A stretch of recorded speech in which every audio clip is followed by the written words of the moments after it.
I'm just gonna send this to you.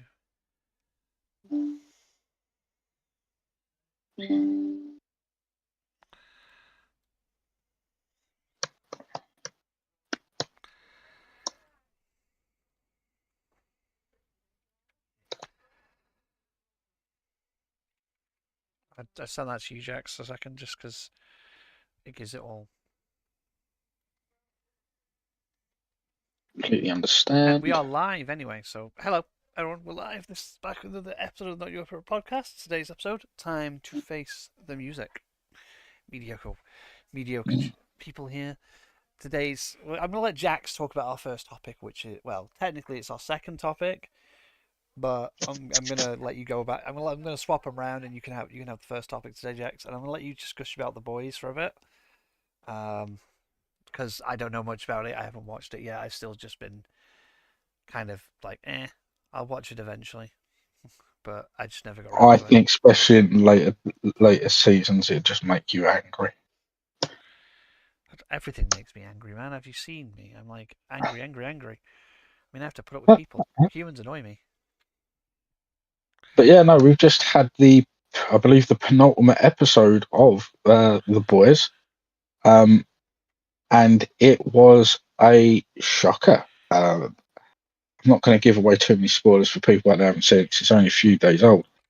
But we we lost a character, and especially compared to the comic books, it has been such a wild diversion that you really can't complain. It's been so fun, literally Yeah. from start to finish. And the bits that they have changed have been changed for good. So, as I was saying to you earlier, um, one of the main differences between the actual comic book and the TV show is the use of super abilities amongst the actual team themselves. So, in the books, all the members of the boys actually do take a version of V. So they have enhanced strength, enhanced healing, speed, stuff like that. So they can go toe to toe in fist fights with the superheroes. Whereas in in the actual series, that's not done like that. There was a period of time where they're using a thing called temporary V, where they all got different types of superpowers. Oh yeah. Butcher, in particular, played by Carl Urban, had the equivalent powers of Homelander, so the flight, the super strength, the speed, the eye blasts, the X-ray. So he was basically another version of Superman. It was very much Hyperion versus Superman. Um, very, very good. This last season is wrapping everything up. And one of the great standouts of it all, as we were discussing earlier, is Jack Quaid. He is awesome. His acting career has gone through the roof, especially thanks to this series. But his actual ability as well is just every season, every show he does just tops itself. We were just talking about him being Boimler in Lower Decks and the live action appearance in Strange New Worlds. We should have made this entire section. Just We should have made this section instead of the boys section. It should have been the Jack Quaid appreciation post. Let's just gush about Jack Quaid for a bit. Because he's just fucking awesome. He is. I haven't seen him in a bad thing yet. Even when I've seen him in like, oh look, it's Jack Quaid in random shows, and I'm like, whenever I've seen him in anything I've seen him in, he is just really good, and he is genuinely funny. Well, people forget that he was in the fantastic series starring Moist Critical, being The Hunger Games. He played a character in that, and that's where a lot of people would have seen him for the first time. I never watched, even though he wasn't in it for majorly long. But then, I've become a bit of a fan. He actually, a few years ago, they did a series of new videos, music videos for Creedence Clearwater Revival. One of them was Simple Man, and the other was Have You Ever Seen the Rain? And Have You Ever Seen the Rain stars Jack Quaid, and the video for it is wonderfully shot and wonderfully acted. and he's part of he's the main person in that. Oh yeah. And the film Novocaine that he was in, fantastic. Playing a person that can't feel pain, so he has to be incredibly careful about what he does to his body. He doesn't know if he's been breaks a bone. He doesn't know if he's been burnt or cut. He's constantly having to check himself so he doesn't bleed to death. And he does it so well. Isn't he also where he basically becomes not a superhero, but just ends up being, okay, I need to go save someone's life or something in that film? Yes, that's exactly how that ends up turning out. But it's done incredibly well. Very similar to a movie from a few years ago, starring Elliot Page from before his transition, which was Super. Very, very similar kind of feel to it, although the feel of comedy, although not the same sort of thing at all, but very similar. A very similar feel. It's definitely something everyone should watch in both cases. Just having a quick look. I mean, some of the films of recent, he's in Spider-Man Enter the Spider-Verse. He's Peter Parker from Earth 65. I mean, I know every actor's in those films, but Oppenheimer, Scream from 2022, just awesome work. Just trying to see what else that I might have missed. Oh, of course, the Rock classic based on the Sega video game series Rampage. I got to say, don't remember him in Rampage. Okay. At all. Who is it? He was someone. He's in a Batman animated series as well. I can't remember which one. Just looking it up now.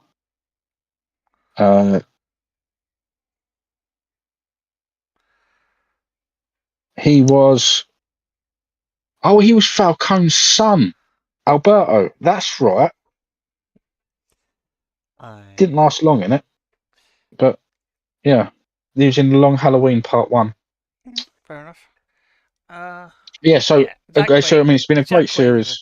He's a really good actor. It's like he's one of those actors that's just genuinely surprised. Like, but then you remember who his fucking dad is, and it's like, oh yeah, no wonder he's so good. Well, yes, very much so. There has definitely been a case of. I say less nepotism, just more he inherited the good genes from his dad. He inherited the good acting genes. Yeah, that's exactly what it is. Because he has definitely put himself into the position he's in. Maybe his dad got him some help in the beginning, but that doesn't keep you going. No. That's all people don't forget about with acting nepotism is if your parents an actor and you want to be an actor or an actress and your parents an actress, yeah, they'll get you the help in the steps and they'll get you the first gigs. But unless you've got the talent yourself, you aren't getting past those first gigs. There's only so much help they can give you. A great example of that is Will Smith. Mm-hmm. Both his kids, he was a singer and actor. Both his kids wanted to get into the scene. One of them wanted to be an actor. One of them wanted to be a singer. No doubt, Will Smith's family got connections there, so they could do it. They didn't stay around in those fields for long. No, because no one liked them. No, I have a feeling, by the way, for his kids is they both wanted to be the opposite of what they're actually probably good at, and that's really what's probably funny.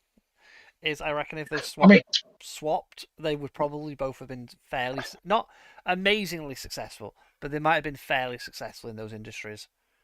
I don't know. I mean, let's put it this way: we don't know because neither of them did it. I whipped my hair back and forth. I whipped my hair back and forth. Yeah, that was awful. But then the other side of it was, of course, the Babylon Earth or whatever it was called, the film with Will Smith, the one with him and Will Smith and the son. Awful acting, just bad. It was. And then also at pretty much the height of the Karate Kid revival, you get Jackie Chan had been basically taking the Pat Morita role, which should have been an awesome film, became incredibly mediocre and boring Hey. because Look, of yeah, but let's be honest. Jackie Chan's back, and that's the thing. I mean, like I say, we're this getting a was new at the height Karate of Kid the film. yeah, but that was at the height of the relaunch. Like when Cobra Kai was doing Great Guns, people were into Karate Kid. No one wanted that. And then when they do a new Karate Kid film after that, who did they bring back? Did they bring back the person he was training? No, No, just Jackie Chan. Spring. just Jackie Chan. And a kid that's obviously meant to be like some sort of form of possibly like linked to Miyagi, basically. Because this would Yeah, reference the original rather than the remake. It's it's but what's his name? yes, pretty much. Training a new student, basically. Um, yeah, and but then they connected it all in with Cobra Kai and the original Karate Kid because Daniel's son's back and Yeah, all of the stuff that was going on with that. So yeah, nepotism only helps to a certain point. yeah. It's really nice to see though. Like I say, it's really nice to honestly see like some of these actresses and actresses' children like coming into acting or coming to other stuff. Um, like it's really nice to see some of them, and it's nice to see that some of these that Jack Quaid is like, yeah, clearly his dad helped him get his first role. He's probably helped him get his first like few roles, but you can tell he is his own style because he doesn't act like his dad. He's got his own style, if you know what I mean. Very much so. And also one of the things that definitely comes out when you see like interviews and behind the scenes stuff from that show in particular. One of the things all the cast keep mentioning is the fact that he gets so many ad lib lines added to the final cut because he's so good at improvising because he has his own improvisation show. He's part of an improv crew. Yeah. That he still, even though he's doing TV shows, he still tours with them. Yeah. So he knows how to run a good joke or a good line on the fly. Oh yeah, which is a rarity, a very big rarity. But like, yeah, it's with the boys. It's a really good show. I've not seen it myself because unfortunately, it's not been one that's interested me that much. Probably because one, the only stuff like the superhero stuff that interests me is the stuff that I read when I was younger, and it's it's Marvel comics mostly, and occasional DC characters. But the boys are something I've looked at and gone, I might watch this, but I think for me it's one of those shows that I'm like, I really just can't be asked watching it because almost everyone tells me to watch it, and then I'm like, I don't want to watch it because you're telling me to watch the show. If you get what I mean? Yeah, one of the things I would say that you might like it for is the fact that Jeffrey Dean Morgan has been in it for quite a while. I've Obviously, seen the scene with I've seen both the actual scene with Misha, Jared and College. Jensen together, and I've seen the one they made Jensen act with, where they were like acting as their supernatural characters, and I'm just like, and it's just like, and Misha just going, Misha just knocked like what? It's like, and it's just like. You did this on purpose, Eric, didn't you? You did this on fucking purpose because you know what people wanted. You put all three of them back together and went, "We're doing this." I mean, that was a very good. That little supernatural reunion episode was quite funny. But one of the things great about the boys is that, and Jensen Ackles has actually said this a few times now since being on the show for quite a while. But Jared also mentioned in an interview that he did recently is like, you've got to love a show where the lines and the scenes that are coming up has Jensen Ackles turning around and going, I don't want to be in this show. I'm not saying that. I can't say that. I can't do that. And it's like, why? I went, because I have to get a job after this. It's I have to get a job after this. Like, I love that Jensen's like, no one's going to believe it's you. We all know everyone knows you as Dean. You're going to get any job you want. It's like the three of. I still can't believe that the very first or that I can't believe is it Waxworks, House of Wax, the remake, And Yes. I rewatched it and went, wait a minute, that's fucking Jared. It's like, what the hell, Sam? What are you doing? Sam, get out of here. It's just like I you haven't rewatch. seen that in ages. That's the one with Paris Hilton. I think so, yeah. And then rewatching House on the Hill. Isn't it House on the Hill? Cabin in the Woods. You know, the really amazing film by Josh Whedon, Yes. the one that basically cuts out horror movies, and then realizing that the guy that eventually becomes the Jock was fucking Chris Hemsworth. It's like, oh dear God. Yeah. It's like, it's how many times you realize, and then rewatching Scott Pilgrim and realize that's Chris Evans. It's just like, God damn it, how many times you realize like these guys are now big names in all like so much stuff, or like pop like stuff for all these like characters that are now they're iconic for, and you're like, I remember that, and it's like Smallville. Oh look, it's Jensen. Yeah. And Charmed, it's Misha, because Misha Collins is in Charmed, as is Yeah. Mark Shepard, but Mark Shepard's also in X Files and like so Mark many other shows. Shepard is in so much Yes. stuff. He's like I he's mean, the equivalent of Hugo Weaving basically for TV. If you for TV for like TV shows, if you don't recognize Mark Shepard, you're not you need to watch more shows because he's in almost every fucking sci-fi and nerdy shit ever. And Hugo Weaving's the I mean, same yeah. with movies. It's like Hugo Weaving. I mean, good at everything. I've been rewatching Warehouse 13 again. Mm-hmm. And I remember, I mean, I remember him being in it and everything, but it's always a nice little surprise when it is the episode where he turns up and he's just like a complete arsehole. Yeah. Um, He really likes playing villains. He's like he likes villain characters. well, no, A lot. in Warehouse 13, I don't know if you've seen it. He's not the villain. He's just one of the people in charge.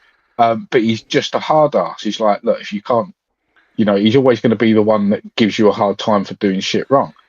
But there is one great episode is like where he's doing that exact same thing where they're quite willing to do some serious damage to one of the other good guys to get the information that they need.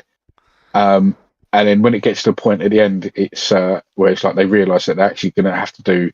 The only way they're going to get the information is if they nearly kill the person or possibly kill the person. He's like, oh no, we can't do it anymore. And then one of the other characters, Mrs. Fredericks, like who's usually the one who is also a hard ass but has a bit more care for these people. He's like, oh no, we're carrying on. He's like, really? Like, you're normally the one that says no. He's like, no, we're carrying on. Walk out if you can't handle it, kind of a thing. And seeing his sort of character flip on a dime there to then actually be the one that's like, whoa, whoa, whoa, whoa, whoa, is quite good. I mean, we've both said it before. How fantastic was he in Battlestar Galactica as the lawyer? Mm-hmm. And the reveal of what's in the bag was crazy. But yeah, it's Mark. Like I will say, is forever is that Mark Shepard does really amazing. Hugo Weaving's the same with movies. Like Hugo Weaving's in films is just brilliant. He is amazing in like any sort. He's always in sci-fi or fantasy films, and he just plays really good roles whenever he's in them. Like Agent Smith is fucking awesome, and playing Elrond in Lord of the Rings, like he's just one of those actors that you recognize him and you go, he's just really good at these characters. He's just really good at that sort of. Or even being the Red Skull. Yeah. So it's like. It's not the Captain America movie isn't my favourite by a long, long way. No, but he's actually not the worst part of it. No, it's the thing is like I did notice it's kind of I'm going to be honest, it kind of feels like a little bit of a trend with most of the Marvel character movies. The first and kind of second movie for that character don't exactly suck, but it feels like the character's trying to find their footing still. If you know what I mean. Well, I mean, for a lot the of them, problem that they have.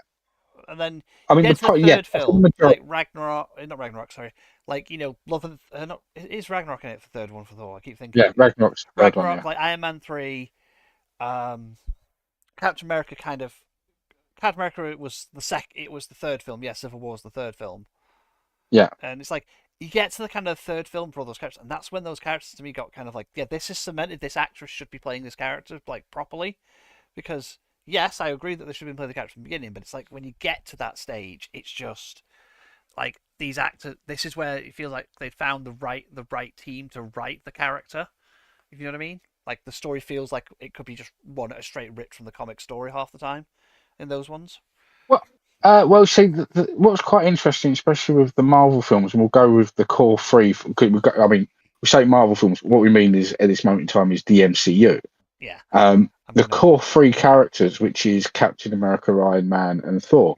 The first Iron Man film was awesome, mostly because it didn't have Disney doing its Disney thing to it. It was, it was done outside of their purview for the most part. The second film I enjoyed, but it's it's kind of I don't think Whiplash was a good villain. dodgy A stepchild. good villain for the second film, in my honest opinion. I feel like Whiplash should have been saved for a later villain. Yeah, well, Whiplash should have been done. See, this is where, especially in older comic book movies, what they would end up doing for the second film, for a lot of them, would be add two villains and two comparable villains, and that's what you saw in quite a few of the old school films. Now, what they ended up doing was having Whiplash and Hammer, and Hammer weren't good enough to be that second villain, and Whiplash isn't strong enough villain to be the overarching villain of the film. No. We would have probably been better off having the idea of the Iron Patriot coming in, or even having. See, what would have been good would have been the Mandarin at that point, because a lot of people forget that he was a Iron Man villain. That was the big in the comic books. That was the big dynamic between the two. You had Iron Man being the tech guy, and the Mandarin being the magic guy, and it was how how you had to balance the two off in the fights. But the problem is by the time Captain America and Thor came out, they had seen a way of making a pattern of films via how Iron Man was going. So the first film was the character coming into their power. The second film was them having a use for that power, but then their life situations was the thing that caused the problem for the most part. And then the third film is them losing that a bit of power to some extent, or the main crux of how their abilities would work, and having to find a reason to come back. The big problem for me with the first Captain America film is not so much as it's a bad film, is that was the one where if you rewatch it now, you can definitely tell the issues, because it was very heavily pushed towards being in 3D cinemas, because 3D was the big thing at the time. Which one? And the way that the first Captain America. With a lot of the scenes where he's straight up throwing the shield towards the screen of enemies, the screen where the bad guys are and stuff. There's loads of these shots to actually be able to, especially in the early runs of 3D movies, to get the effect really good on your screen. They couldn't really run it at full speed. So you get loads of these scenes where everything's slowed down and you focus in very heavily on a particular thing. I mean, that whole scene where they're going through the woods and stuff, and he's on his motorbike and things like that, and they're doing the marches, they were all the big 3D scenes. And you can see it's actually, like, even when you rewatch it now, you go, and you remember, especially if you remember that time, you're like, wow, yeah, I can see that this was the 3D part of it. Because the pacing really changes compared to the rest. Whereas Thor didn't have that issue. Thor had the issue of bleached eyebrows and like no actual Thor for most of the film. To be fair, Thor did feel like it was the point when there was we've realised how popular these guys are. How about we set up a shared universe? Was kind of that's what it felt, because remember, a lot of people forget Iron Man 1 and 2 both came out back to back. Not like before the other films. Not like back to back in like the year after the year, but they came out straight up. The first film came out, and then the second film came out, and they realized how well it did. Maybe we can get the others. So in the end of the second film, they put the end credit scene of showing the hammer in the desert. By the time the second film came out, the MCU had been fully visualized and was on its way to being what it is. because So they wanted to start to they wanted to cross over stuff and give hints towards next things. That's where the big it's why the um Nick Fury shows up in Iron Man 2. It's why he shows up. And it's why the end well credit bit is him talking to Stark, and then you see that the rampage from the Incredible Hulk in the background. yes, but I mean you got to remember there was the end scene credit for on the first film, which was originally was going to be, to my knowledge, it was meant to be Stark and Fury having a conversation, and then it was, no, so it was meant to be Fury and General Ross having a conversation. They changed it to Stark and General Ross having a conversation. Mm-hmm. But the Hulk film was so bad. Incredible Hulk was so bad. I think the issue is that they when they try to do a solo Hulk movie, I think the reason it doesn't work personally is unfortunately that they spend too much of the film, like either when Hulk shows up of just Hulk smashing things and no thing, and it's like, but Hulk is, yes, Hulk is a rage monster, but like it's like in the cartoon when you know the Avengers cartoon when Hulk's in the team, right? Yeah. Who makes the deal with Banner to basically remain as Hulk permanently while on the team, you know, for that period, because it's everyone forgets Hulk has other emotions. Hulk literally wants to be seen as a Yes. hero. Like that's what they should have embraced. That Hulk wants to be seen as this hero. He's not dumb. He's not this big dumb animal. Like rage. He's No, not. He's not smart. there is a He's not that smart because he's unfortunately Banner's intelligence goes down when he because of that in that personality. But Hulk wants to be a hero. He wants to be seen as the hero, and they should have embraced that in the second film. well, one of the things that should have really of having been, him actually well, actively trying to, of having Hulk to try and be seen as a hero, actually trying to less the damage and having Abomination be the one doing all the collateral damage, whereas Hulk's trying to stop it while beating him. yeah, I mean, the other thing that they really didn't, for me, they didn't encompass very well, and which is something that could have been done to actually make that film a little bit better, Yeah. is the whole part of you're coming after me. I'm not coming after you. I want to be left alone. I don't want to be Banner. I don't want to be locked away in that headspace, and I don't want to be constantly hounded. Just leave me alone. I mean, that's one of the big things in the comics, especially in the early runs, is leave me alone. I want to, and he'll get away and walk off into somewhere and sit next to a tree or something. You know, it's like when Wolverine first appears in the comics. It's Hulk escaping to the wilderness because he doesn't want to be near anyone anymore. He wants to be left alone. And then Wolverine comes hunting him, and it's like that's the first comic we ever meet Wolverine, because that's when he showed up. He didn't show up in an X-Men comic. He showed up in a Hulk comic as an enemy Yes, he of the very Hulk, much. and that's what's funny. It goes off to the Canadian wilderness. Yeah. And I mean, we've spoken about this before because, like, especially now recently, after, because it's one of those things that I kept saying this to people, and they were like, "No, that's bullshit." And now, like, loads of footage has come out of the creator and Stan Lee actually having a conversation about it.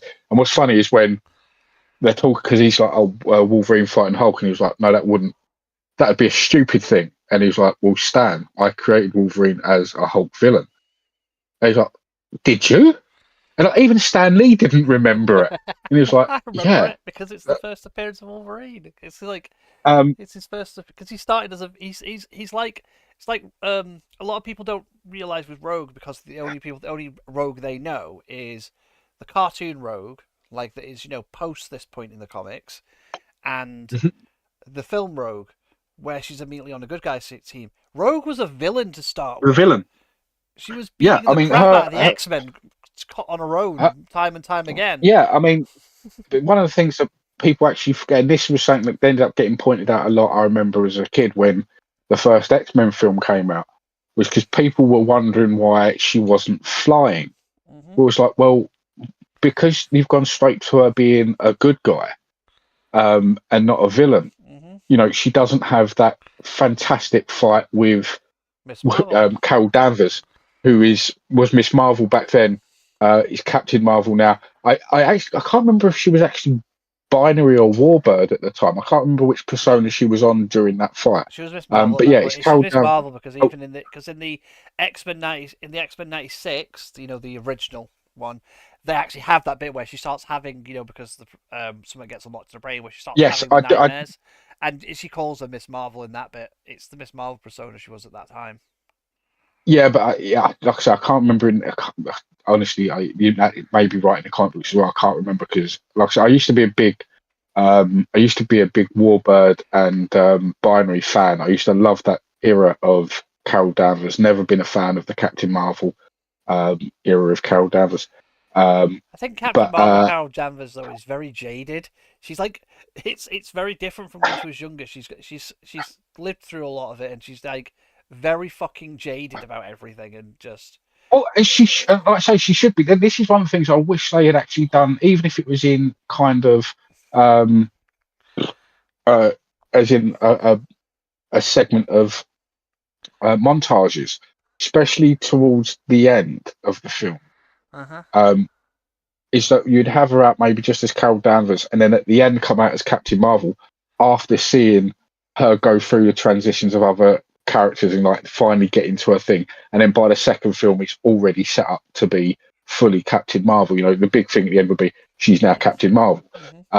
Because like I some of think her best stories I think the are issue they during the had is that they wanted it to be this big thing in Endgame, this deciding factor in yeah Endgame.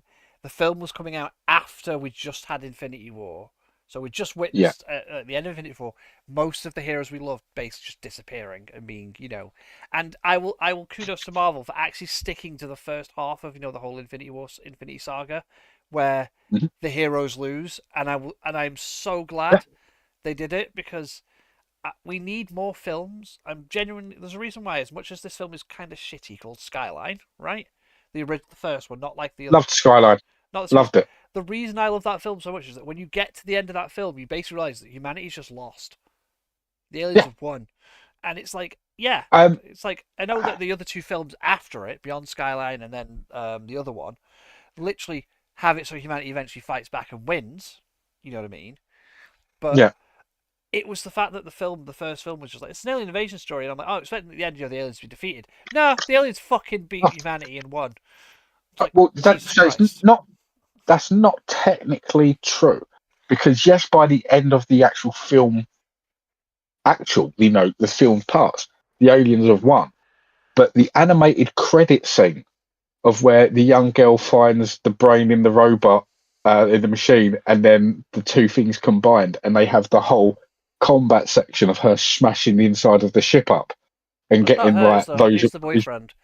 It's his Or the brain in the boyfriend. jar. It's him in the jar. It's the Yeah, wife. It's the wife and the husband. It's the husband's brain, like I said, it's been a while since I've actually watched it, his but yeah, him basically starts smashing them up. But he only smashed up one of the ships. It's not the whole fleet. It's just a single ship and yeah, but saves like them. that's them. That's the beginning of the fight back, the the resistance. Yeah, And and I mean, it's. I've got to say, I loved it. I did like the film, Mm-hmm. but those end credit scenes, best. That would have that I could have watched that for hours But yeah, because that was done so well. it's brilliant. It's like it's a fight back for resistance because humanity's not going to die, right?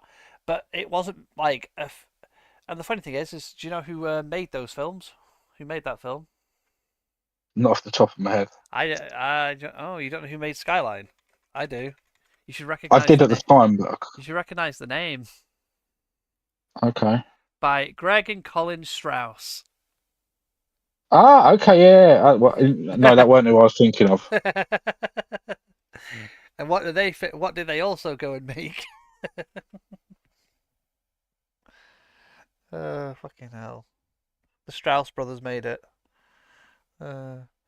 The only reason I know their Oh, name is because they made the worst Alien versus Predator movie ever made. yeah. Well, so this is funny because we was actually just me and Beth was just talking about this because we watched Requiem the other night, Yeah. and that's why their names. To be fair, that's why their names have just rung a bell. Um,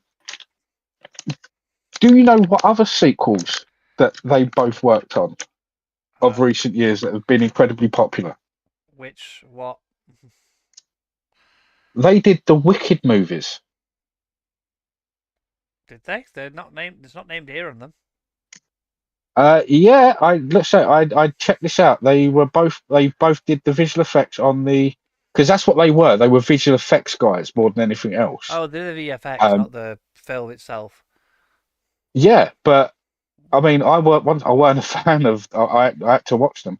weren't a fan of those films, but the visual effects weren't the worst. They're not bad. And now I don't think they're really bad when you consider, directors.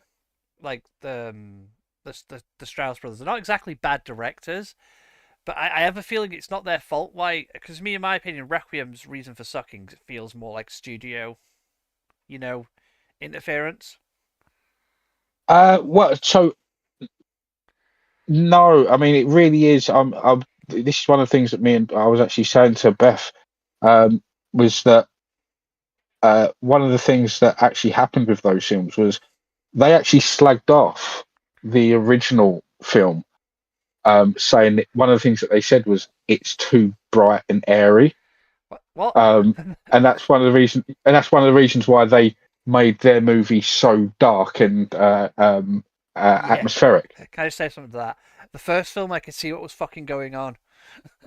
That film, I Yes, can't see shit. I'm sorry, I had to um, turn the gamma up to watch that film, meaning I had to artificially lighten the movie to watch it because I could not but see shit. yeah, no, and you can't. And there is, and this is the other thing that people forget about why that happened. And it actually then became a long-running thing that people did in Hollywood was their visual effects were so bad they weren't properly done. Um, and like this is coming from guys that became visual effects directors. Uh, Okay. and I when now the understand. I now I'm going to one thing. So the guy who made, the original Alien vs Predator movie, the guy yeah, that puts his wife in every film he makes nowadays, and I have uh-huh. no issue with him doing it, made one of my favorite movies, Event Horizon. Event Horizon's a classic, It is, and I classic did not film. realize it was Paul W. S. Anderson who made that film. I have, Yeah, I bet anything, but I will say this: as much as I like, as much as I think I brag on the Resident Evil like franchise movies, the previous ones. I will still say they were decent films for when they were made. They weren't amazing. They didn't do the right. They didn't follow the story of the games, but I don't care. I actually they yeah, got all where it mattered. They got everything right in my opinion. The casting of any character in that who appeared in those films from the games was, in my opinion, perfect. Unlike the yeah. casting of characters in a certain other game, in a certain other film, the Resident Evil Welcome to Raccoon City, where I watched that and went, the casting's wrong for everyone, and I don't like it. I just don't. I just don't like this. Not Mhm. it. Like you're trying to plot the game, follow the game's plot, but you're then convoluting the game's plot, and you've just made a really bad plot.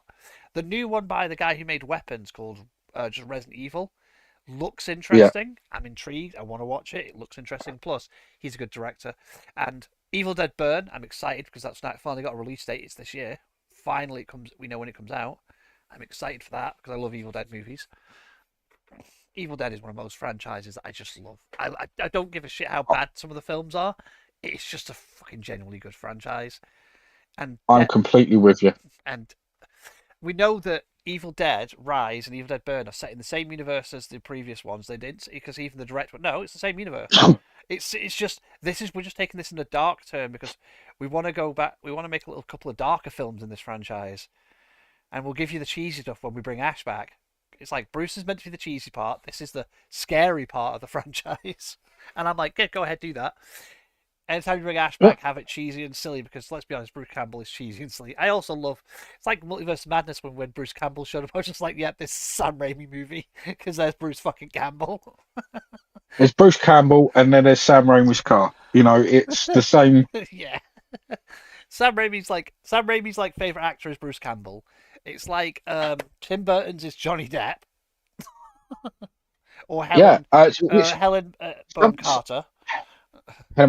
some directors and actors they work incredibly well together, and once It's like they've got that connection, it's like it's such a thing where you Josh don't Whedon have and to Nolan worry about North. that person. Like Josh Yeah, Whedon really works. Like yes, Josh is a bit of a creep, unfortunately, and Josh is unfortunately basically no one wants to work with him at this point.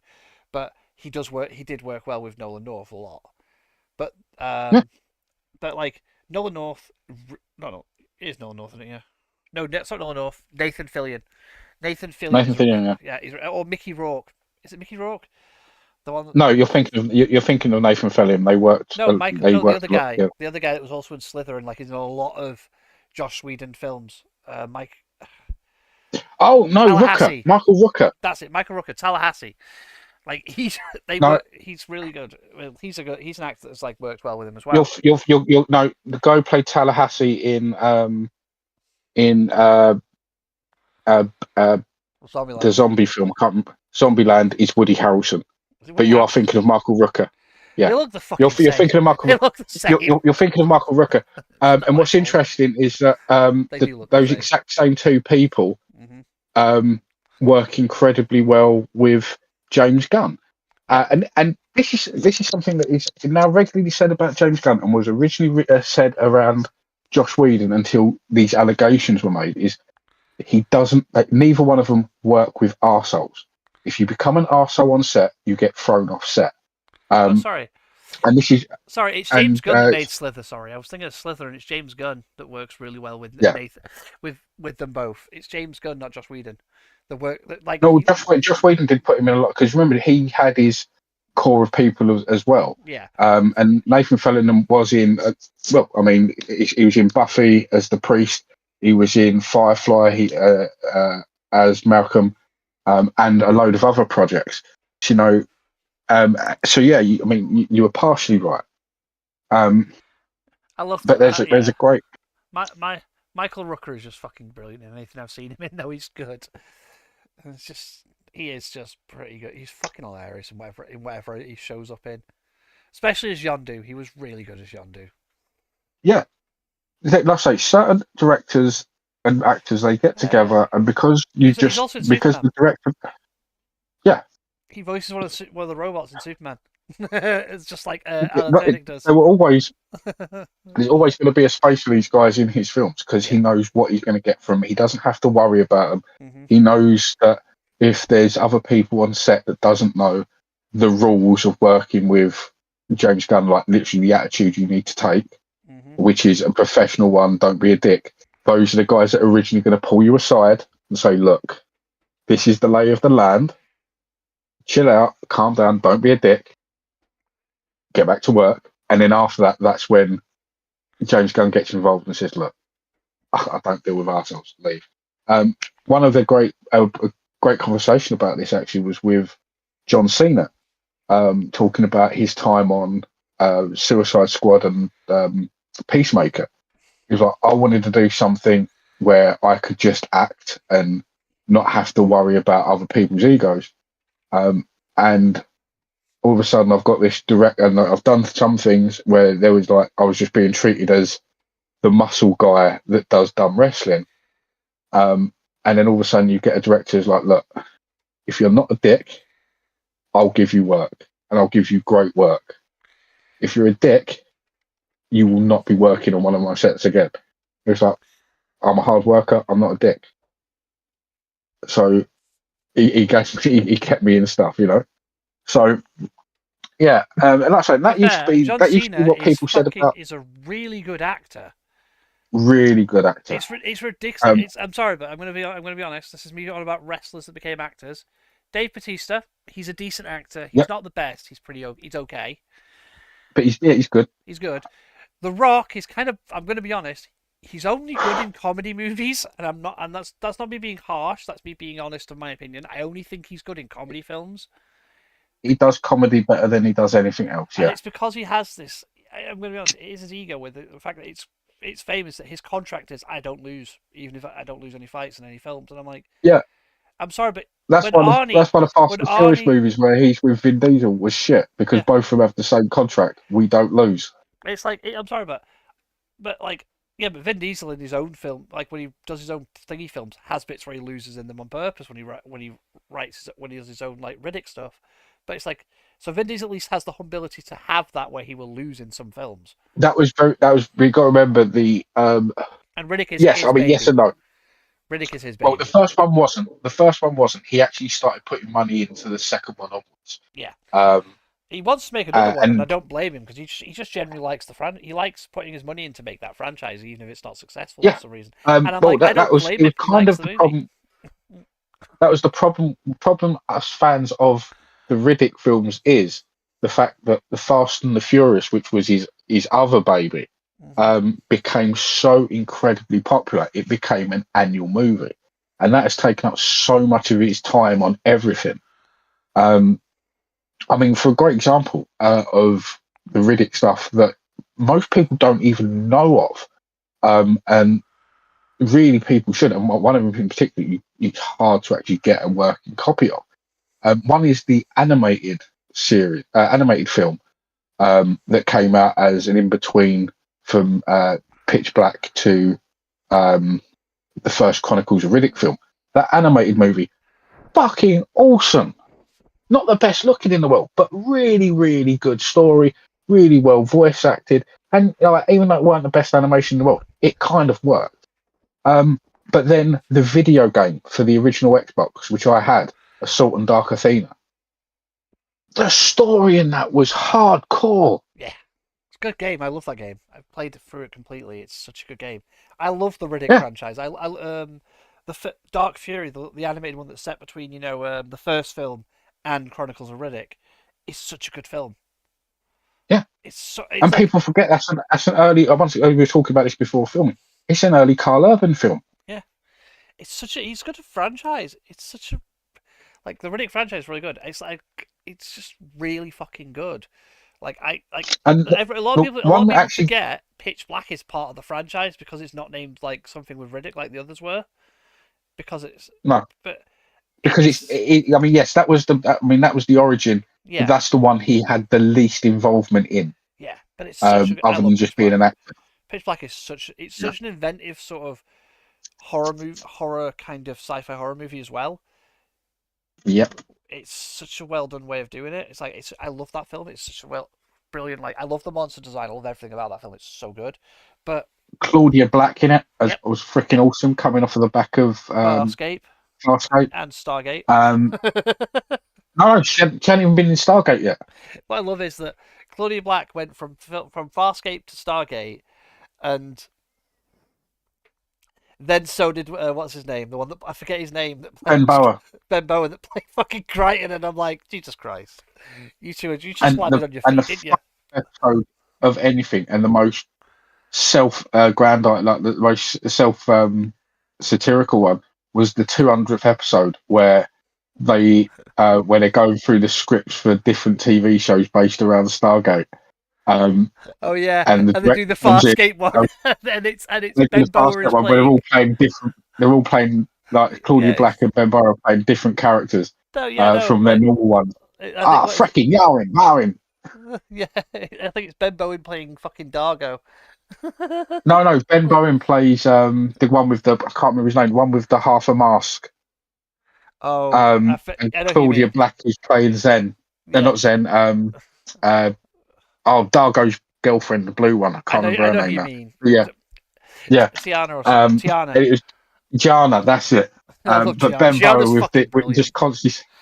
We're doing all the swear words from Farscape, but just like stringing them all off in one big line. and then it's fucking Daniel playing fucking beating Crichton, and I'm like, yeah. And it's brilliant. And Teal'c is Dargo, who just walks in as Dargo, and I'm like, for fuck's sake, Teal'c. Yeah, and Hermes as the pilot. It's such a good way. It's like I love the fact that they were like, yeah, we're doing this as a joke, but we know full well we're going to do this. It's like, yes, thank you for acknowledging that these other shows exist. It's like Stargate is such a good a good show. It's also people complain that some of these shows, the guys who used to make them have got the rights to them back and are bringing out new shows, but are bringing them out as an animated one, and like, oh, why are they doing that and not bring live action? Because it's actually cheaper to do the animated version first to see if people want it back.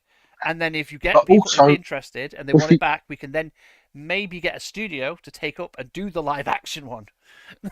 But the other side of it is that a lot of people, another complaint is, about doing these, well, not complaining, but people that want these shows also want them to be nowadays legacy shows where you bring back Daniel Jackson and you bring back Teal'c. Well, they don't look the same anymore. Jack O'Neill does not look the same anymore. It's been seen some cases of these shows 30 years, if not 20 or 30 years. They've got old. Exactly. And the only person that really hasn't, there's only two people from Stargate that haven't got old is Melania Blinken, whatever her name is, who's actually Daniel Jackson's wife in real life, and Claudia Black. They've somehow stayed timeless. So the actor who plays Daniel Look, Jackson has Claudia somehow Black is managed a to stay vampire. roughly. We've established this. She's a fucking vampire. Yeah. Claudia Black does not age. She's just like she looks the same she's in Farscape. That's how fucking good anything with her in, I love.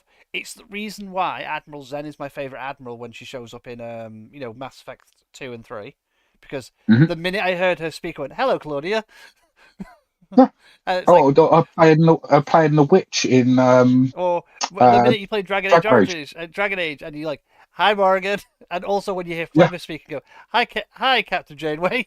It's just like, oh shit, it's Janeway. You put Janeway and Aaron Son next to each other. I'm like, also, Kate Mulgrew just plays Flemeth. Kate Mulgrew's Flemeth is fucking brilliant. Kate Like, Mulgrew is just awesome. Another fantastic actress. I love Kate Mulgrew Um, in that. She's just so good. She is such a good actress in that though. She's just brilliant. It's like, oh hello, it's Kate Mulgrew, and I'm like, oh my god, you're just amazing. And it's like, but once again, it's like saying another great song. I wasn't a big fan of Prodigy, but that's a show that because of what it was doing, it couldn't be live action because mm-hmm, the characters that everyone really wanted to see in it, which is the Voyager crew when they popped up. mm-hmm. Now, and if you want them to look young and do the things you want to see them do, it has to be animated. Yeah, and also Um, like Starfleet Academy, they got the Doctor, and they explained away the aging bit with him just him wanting to wanting to age. It's like yeah, it just makes sense for him. He's been alive for so long that he's like, I don't want to look this young forever. I need to look my age. yeah, I meant, and like I, as like me and you have disagreements in that show. I love the show personally, like completely. I'm sad it got cancelled, but I also see why it got cancelled. Not only because it isn't just low viewership, it's also they overspent the budget on like the show, like way too much. What they should have done is the first season should have been a bit more low production budget season, to see if it's viable, and mhm. then put the budget in season 2 onwards. When that, but they put in the budget from the start, which they spent loads of money, and it's basically gonna be a loss for both seasons. But at least we're getting the second season. That's the main thing. Yeah. I Like, mean, that's it. That is one of the things. For the people that liked it, you're going to get around off to the story at least. well, I think Um, they're gonna have to they've already filmed season 2, so what they're probably going to do is they're going to probably maybe redo season two's ending to because it's like the first season is meant to lead off to a cliffhanger for year 3, and then that was meant to lead off to cliffhanger year 4. Year 4 is meant to lead off to no cliffhanger. That's meant to shut it all, because the whole point of what they wanted to do with the showrunners, as they've said, was 4 seasons, because they wanted to do it as a how college years are generally in America, like academy years are in like yeah. America is 4 years in in like an academy. So they wanted to do that thing. They wanted to do 4 years, which was, yeah, sure, that's what they wanted to do, and I fully support them for it. And I'm sad that they're not going to get to it, because it would have been because I think as we both said, you might not like the show as much as I do, but as you said as well, it's it's something new in Star Trek, Yeah. rather than the usual. We're following a crew around exploring the galaxy.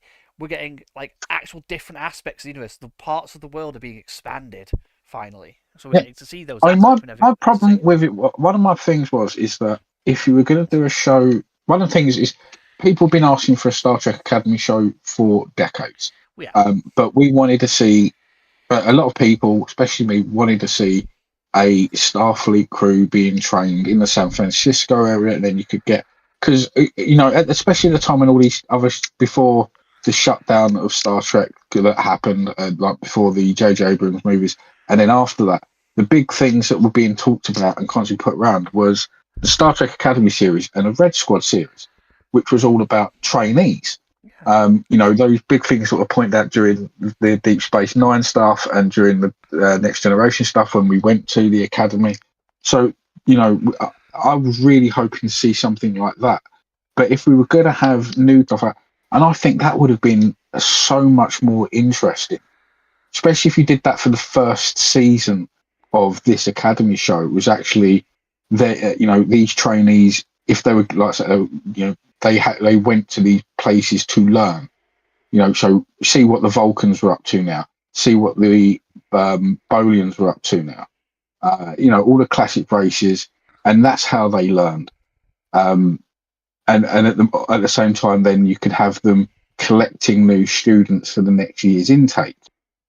And I think that would have been far more better than going to someone's wedding, and things like that. It just felt a little bit off to me. But then I say it wasn't the actual show design, the show setup wasn't made for me. I like. I like the drama and stuff. I mean, Deep Space Nine is my favourite. In many ways, this was the closest thing to Deep Space Nine we've had, with the idea of it being an actual ongoing story. But it seemed to focus in for me on the wrong people, and there was too much non-Starfleet giggliness amongst so much of it. I didn't like the two people in charge of the two different groups, the actual Federation side and the combat side. I didn't like the leadership there. I thought that was just done badly.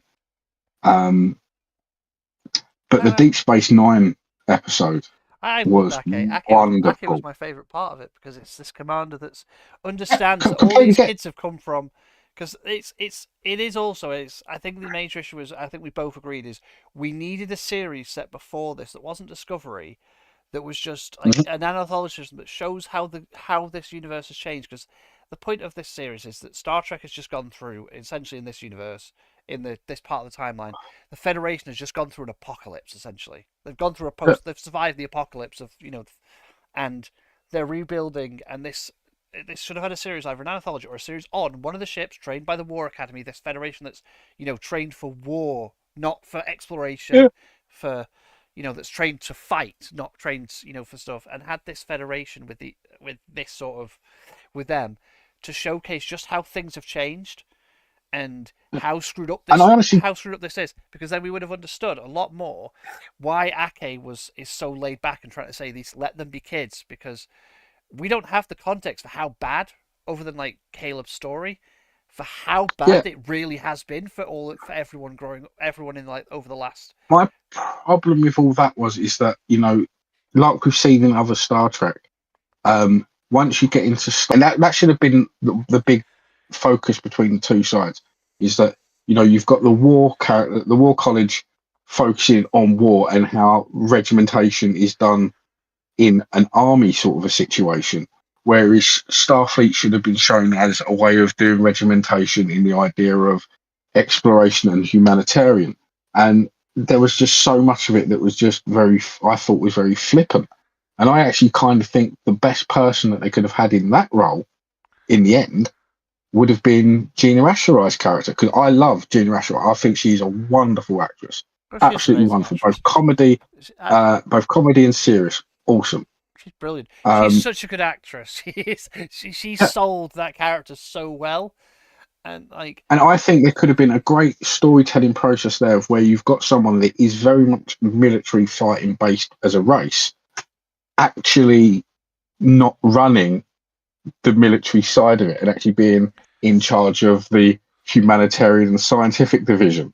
Well, you wouldn't trying to keep them regimented and trying to keep them focused on their goal and not doing silly things. I mean, I know it's a stupid thing to point out, because I know a lot of people that constantly go on about it usually end up then going on about just stupid bullshit. But I found it really distracting and annoying that she was constantly shoeless and sticking her feet up on the chair. I was like, if you are actually in charge of these people, these students, they're gonna be dead. Except the points where Ake actually has to be serious, and then she does take charge and be serious. It's like she is laid back, but it's an established trait we know of her species, because we know it's the way. Unfortunately, we know it from Strange New Worlds and my favourite fucking engineer before Scotty, Miss Pele, who is also the same species. It's the way Lanthanites are. They are like Guinan species, Illyrians are very. we're basically now immortal, but we're like the the keepers of things. We're the ones who are very Listeners. serious. We're the listeners and the serious ones. Where Lanthanites are the laid back, do whatever the fuck you want version of them. They're the Yeah, equivalent and species. I just found It's that the to be difference between the just two too much. species, and it's like I generally love it. Also, I love Reno. When Reno shows up, she's fucking brilliant. She's just Thank you for Rena once again another great casting and yeah. great character Tig set. Norton being cast as Reno is like this was a perfect casting. Casting Tig Norton One as Reno hundred was percent. brilliant. She's just brilliant. 100%. The one episode where Mary Wiseman shows up, it made me happy just to see Tilly back because Tilly is awesome and I love Tilly. Tilly's one of my Yeah. favorite characters from Discovery. Oh, once again, I love Tilly. Great character, great actress. But that whole thing about everything's a play, and everything's an act, and I was like, ah. I just really could have seen I that think the money problem being is well spent on a better story. I think the problem is Jax is you're an old man at this point. Well, it's not so much that. It's just that it's not so much that. I mean, I was a drama student. I mean, I got my GCSEs and my A levels in drama. I won't, but we're not allowed to talk about why I couldn't do drama in school. But yeah, fair enough. But I do enjoy it, and I do get the sentiment. But that should have been a B story. That shouldn't have been the main story. I don't know. And yeah, I felt that the main story of that episode wasn't that. I felt like the main story of that episode was Sam's whole. Well, not that. Was that the episode before or after Sam's? it's the episode when the Vulcan comes back with the new implant in, and it's the whole thing between her and her boyfriend. The dude. You mean the Betazoid? You mean the Betazoid? That was it. Yeah, it's and- the episode where Sam keeps glitching, and then Sam basically because Sam picks the musical they're all doing, and then Sam starts glitching, and it turns out that what they did to fix her after the last episode, where the last episode was terrifyingly dark. Before that was that. Yes. And then it was the one where Sam gets taken away, and it's the one where we basically have the Sam and the Doc finally revealing what actually happened and everything. Yeah, I mean, so yes, the episode after that with the holograms, I liked. That actually did answer a lot of questions I had. It's the same episode. No, it is. It's the. No, it is because because Sam's not in the play. Sam picks the play and then gets taken, and then they have to take away, and they're all trying to figure out what's going on and do the trauma of what's happened last time. That's the episode when they figure that something's gone wrong, and then it's the episode after where it's the Doctor Heavy episode. No, that is the same episode. Sam gets taken away in the same episode because Sam doesn't partake in the play, even though she's the one that picked it. Wait, let me check. She picks it, and she's the one that, and it's Sam, and they're doing it because Sam picked the play, and I remember it because it's the episode where it's where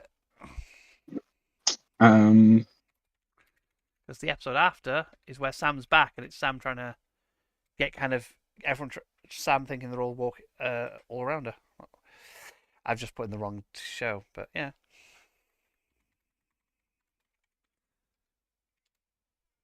One's that Starfleet Academy episodes.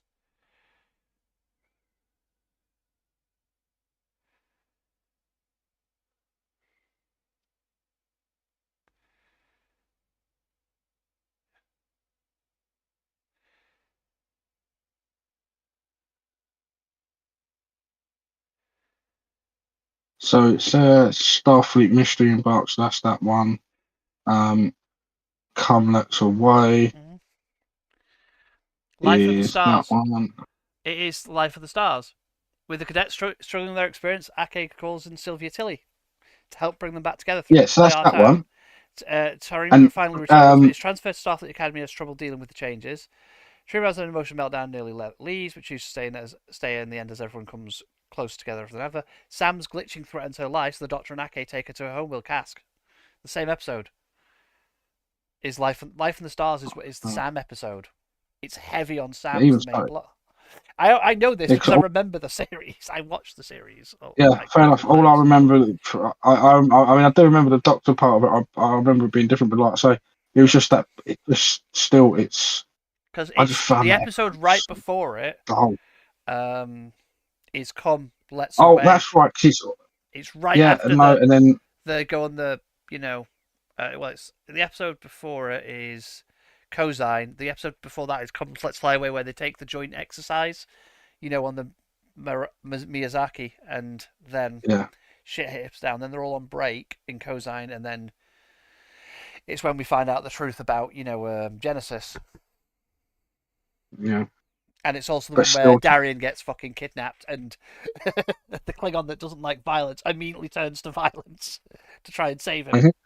And it realizes that, yeah, he might be a pacifist, but he'll fight for his friends, and that makes me proud of him. It's like, that's what Jaden means. He doesn't want to be, like, a fighter unless he that's absolutely has to. that's the other one for me. I mean, that's a great point. I mean, I was just actually looking over some of the bits of it now because it is just such a muddle. Each episode had so Each many episode had different storylines. two plots going on at the same time in every episode. You had, because Well, then, no, it's you've got the acting class in that one. You've got her having the glitch in that one, and then you have in the same episode you have the Betazoid and them getting back together and doing their thing. It's like just too much going on. well, it's because Focus on and it's almost like he didn't focus on a story. well, no, the Life in the Stars is literally Tarima returning to the academy and being told she has to be in the academy and not the war academy because of Hmm. everything. So she's dealing with the fallout from that. They're all, and it's clear from their work that they're not processing the trauma of what happened like properly. They literally had to watch a friend die. None of them are dealing with this because the reality is that the only one of them that's dealing with it in any sense is Caleb, and that's only because Caleb has lived most of his life alone. Whereas the rest of them, you can tell, come from not cushy, but a bit more cushy lives, if that makes sense. Where Yeah, they've never dealt with someone actually dying to protect them before, and they're all basically, and they basically nearly lost Sam, who and then to top it off, Sam then suddenly is like they have to take Sam away to the cask because there's no choice because she's sat, and then we get the Doctor's backstory in that episode. It is literally just two plot lines because it's them all realizing that they have to process through it. And Tilly's not the play isn't to the reason Tilly's using the play is she's trying to get them to open up. She's using something yeah, silly to get them to open up because remember, Tilly's the one remember Tilly's entire attitude in is the reason that Tilly's character got so much hate was because Tilly's attitude in Discovery was always the optimist, no matter what. Like she was always that well, optimistic character, and apparently that's the well, reason why a lot of people hated Tilly's character, and I love Tilly's character because you need. see, now that was some bullshit because the only other hate you ever really saw online about her is that was how she looked. Oh, there's that as well. Um, But like people, for and some I reason, was people like, hate Mary just Wiseman that's for some Tilly, and I'm bullshit. like, no one can hate Tilly. Tilly's awesome. The character was great. I love And I mean, one of the great things about her character progression in that was, yeah, she was always upbeat, but you found it was out because she was as a kid, she was always sort of being, sort of for the most part, being dragged down by her mum and the Mhm. expectations there. Plus, as the show sort of progressed on and things got worse, and especially after um, the events of Lorca, she is starting to lose that. Bounciness and that optimism. And then she finds her new friend, and then she goes through the whole mirror universe stuff, and then and then it's actually her coming to terms with the fact that yeah, bad shit happens, but she's not wrong for Mhm. actually thinking on the good side of life. No, I mean, she's that was awesome. a great story progression I for know that Tilly's character. character arc in Discovery was brilliant. She's just I mean such a that. good I mean that's character. why I know It's I'm like not a hater of New Trek no, because I I really did love Discovery. I love Discovery. I love Strange New World as well. Strange New World and Discovery are Same amazing. here. Same here. I love Academy. Yeah, as I've said and it's said before, Academy is not for everyone. It isn't. No, and that's what I've said. It It's wasn't for me, but it's that's for fine. me. I understand why people liked it. It's for me. It's not for you, but it's like it's one of those things. Yeah. I love Academy because Academy is just one of those games that, in general, is games, films that in general is just Films. really, really like it's so serious, but it's really bloody was really just like it's character focused. It is very character focused series rather than the usual Trek thing is Monster of the Week, like the Crew and a but lot more less character focused episodes. Because like even in Next Generation and Voyager and that where they were more character focused than the original series was. There was a lot the character development in those series was like a lot more in the background. It was mostly the plot of the episode, unless the episode revolved Yes. around a character. Whereas and same with Discovery, Discovery kept that same sort of idea. Just it was set in a weird period that I think that annoyed fans because it was set before the original series, but looked more advanced than the original series. And apparently, and the main character was Spock's mysterious sister that has appeared out of nowhere. I don't think they ever should have linked Burnham to Spock. If they were going to keep that bit, they should just have this as been its own crew. And I don't think the Burnham being Spock's sister thing is probably what apparently does annoy some people because she's Spock's stupid sister, and I'm like, it's such a Yeah, non-issue. but not only is it a non-issue, it's something that we have already had canon um, connection to, like with Sarbok, for example. Yep. Never mentioned that he had a brother until all of a sudden He a has a half brother, a brother turns up for the film. Well, Um, it's like Kirk's brother in the original series. Never mentions his brother until the episode his brother shows up. It's the only time Kirk ever mentions his brother is the one episode he shows up in the original. It's like it's the same. It's a TV trope. You don't know about this character until they show up.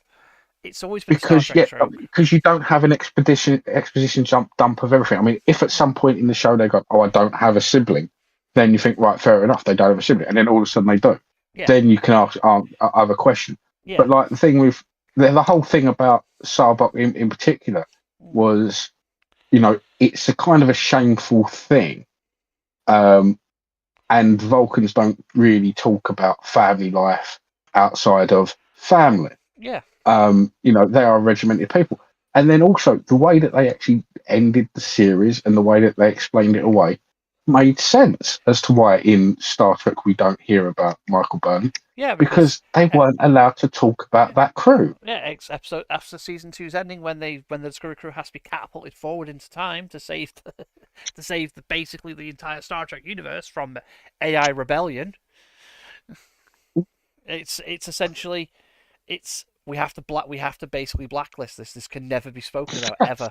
But then the other thing that wound me up as well, because once again, there's precedent for this with people complaining, why would the Vulcans take on a human child? That makes no sense. But everyone's happy with the fact that Worf's full name is Worf Litvinenko because he was brought up by humans. Yeah. His son is Alexander Litvinenko. Why would Vulcans adopt a human? Maybe because the family that adopted them, the mother is human, and the son is half human.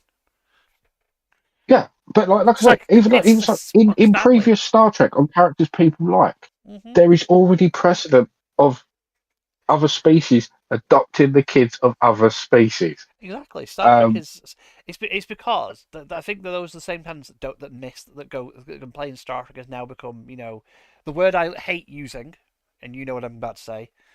That has become woke when it's woke in the sense they mean, when it's like, but it's always been that way.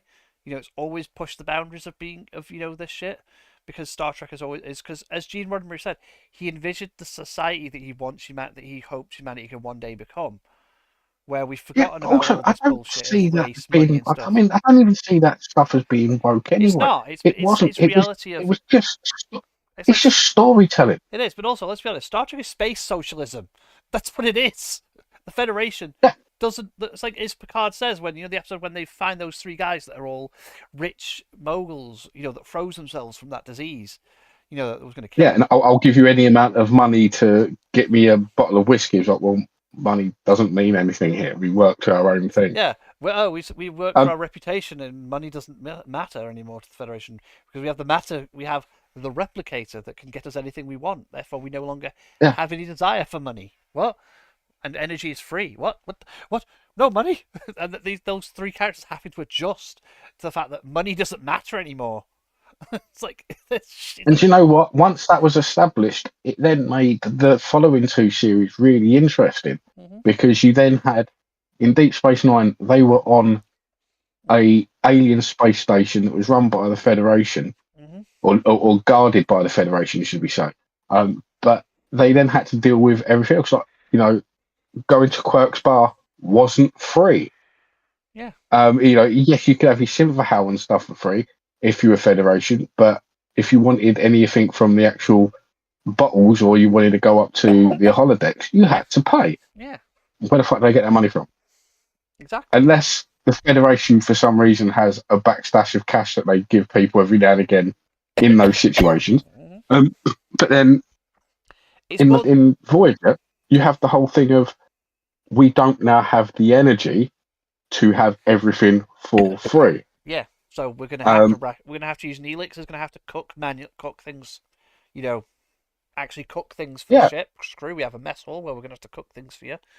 We can't use the and that's the one replicator thing I drink. actually like. Yeah, And it's like it's genuinely it is generally a good way of doing Star Trek. It's showing you how this Federation that because to them they don't have caches, but what it probably means is that what Picard probably means in that bit is they still probably get paid, but it's the reality that the money they get is probably only used for leisure stuff and stuff that they don't need to use it to live anymore. If that makes sense.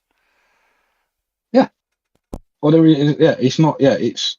Well, I mean, this has always been an interesting thing because you always get conflicting answers as to how Yeah, we don't know um, the definite the answer, but we know that Federation could pay Star for Trek shit. is basically we know that if you were to equate Star Trek's like the Federation to a modern form of government like socialism, capitalism, communism, the Federation is a socialist utopia. Basically, Yeah, yeah. That's what it is, and that's what the Federation operates on because you don't work for your money. You probably get like as I say they probably get paid. It's just that they don't need to pay for energy. They don't need to pay for food and water because they've got replicator. Because those are replicators are in every household and provided for free. But say they Yeah. want real meat, they pay for it and buy the real meat, etc. You know what I mean? Yeah, I mean, like if you want to play on the dumb job and shit, well, I mean that's because that's If the you other want thing because alcohol like that's actually like alcohol, characters you like make Jadzia, it. You know, characters like Jadzia, she's always got money because she's always winning a gambling thing somewhere. Um, and but then again, that's the other thing is that it's like a Picard's lot of brother these. in the episode after the attack the battle of Wolf 365. When he's cleared the Borg and he goes home to his brother. It's like his brother doesn't have replicators in the house. They live off the land and he owns a vineyard. He sells actual wine. Like so, you can tell they have Yeah, some form of money making stuff in the Federation. It's just that it's probably that his brother doesn't need to do. His brother could literally very much live off of.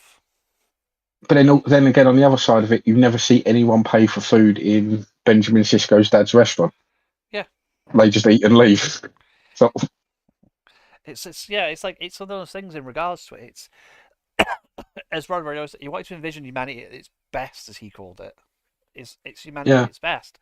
So it's like, yeah, Star Trek is what we could be. Is the reality? Like they had flip communicators in Star Trek, and then what do we now have? Flip phones. All of the shit. well, I mean, Some of the shit from Star there Trek was is. actually there was a direct correlation to that though, which is quite funny. Is that Mm-hmm. um, weirdly, so this is actually talked about by both William Shatner and Leonard Nimoy at different times. Mm-hmm. Was the fact that they would always be asked to go to these science things or technology things, and in particular, I can't remember. I think this was a Leonard Nimoy one where he was like, "Well, we were asked to go. I was asked to go to this technology thing, and when we got there, they were showing us the flip phone, and the really early version of the flip phone. It was like, oh, was yeah, we already had these, and the guy was like, yeah, that's why I made it. That's why we designed it like this because like all of us are Trekkies, Yep. so we wanted a Star Trek communicator. Yeah. And the Quite. same with data pads and stuff. Yeah. It's because the people that were smart enough to then do Create this these shit stuff later on with Star Trek were actually Trekkies. were mostly Star Trek fans and want it. It was like, well, if we can make it, why not make it the way we want to make it? Exactly. It's the thing about it. It's like it's brilliant to see these. It's because I think Roddenberry's thing was with Star Trek was he wanted to he wanted to perceive an actual possible future, which is why a lot of the original Star Trek did use a lot of science at the time that was accurate to predict what sort of level of technology they would have. and it's like, not level 30, but like to predict stuff that we could put that, at the time that we feasibly thought we could build. And some of Yeah. that stuff has become reality, like flip phone communicators, flip phones, and iPads is the Yeah. tablet Or handheld. It's like, even, I mean, I've recently, can't remember the name of the actual thing, but it was during this whole process of people wanting to have sort of less screen time with smartphones. There was actually a wearable badge phone that came out a few years ago, and it just had buttons to answer calls and send calls, and other buttons to move down through your contact list. But yeah, you wore it on your chest communicator. like a combat. It's the Yeah, badge. Yeah, it's like these things. It's reality. It's now. But we've talked about Star Trek, talked about the boys, talked about that stuff. I will talk about this briefly. I'm going to talk about this briefly because Jax has yet to watch it. He's going to watch it with his wife later. But I'm going to talk about the Punisher special that came out today. Not today, sorry, yesterday. I'm not going to spoil anything. I'm going to deliberately spoiler free on this. I'm only going to talk about the thing that made me happy watching it was for a Disney show. This show was violent, and it was violent in the way that it was very much. This is a Punisher show. This is a Punisher like film, like a short like thing. This is the Punisher. It was not. Oh, we're gonna just have him shoot a few people, and that it was no. He's gonna be full balls brutal in this thing, and it's like, oh yeah, some of the kills are like, oh dear God, I did not expect that. It's just like, it's brilliant because it also, you can tell it's done by the same people that did Daredevil Born Again, because the minute like the violence starts, it's just non-stop, straight. Like the full scene is like a continuous scene. Like, well, I would hope so because I mean the way that they actually portrayed the Punisher and stuff. Because I mean, we discussed this when Daredevil came out mm-hmm. on the Disney Plus shows with Punisher in, and I was kind of worried that it was going to get dulled down a little bit No, for the show. in the end, He didn't. fucking... I mean, especially that whole thing where he raised the police bay, the corrupt police officers, mm-hmm. was dark. All of it was dark. I mean, I remember people complaining about the fight where they've got the people coming in and Daredevil spending most of his time fighting Frank Castle to stop him from killing people. But yeah, we've seen that in the comic books almost exactly like that. Yeah, it's what Daredevil does. As much as he knows Frank is he's trying to help, he's like, stop killing them. I'm trying not to kill them. Stop it. It's just what's happening. It's just the way he is. He's like, it's like the end of the. It's like, okay, we can talk about Daredevil. It's been a week since Daredevil came out. We are going to do next episode. We're going to do a complete episode of the whole Daredevil series because I think it deserves an episode just to itself. I'm going to be honest. Pretty much to discuss everything because. I mean, that final episode needs most of it. I mean, to point out what you just said, that final episode. The bit where, Fisk's cornered in the courthouse and he's basically like, open the doors, basically. That is terrifying to watch.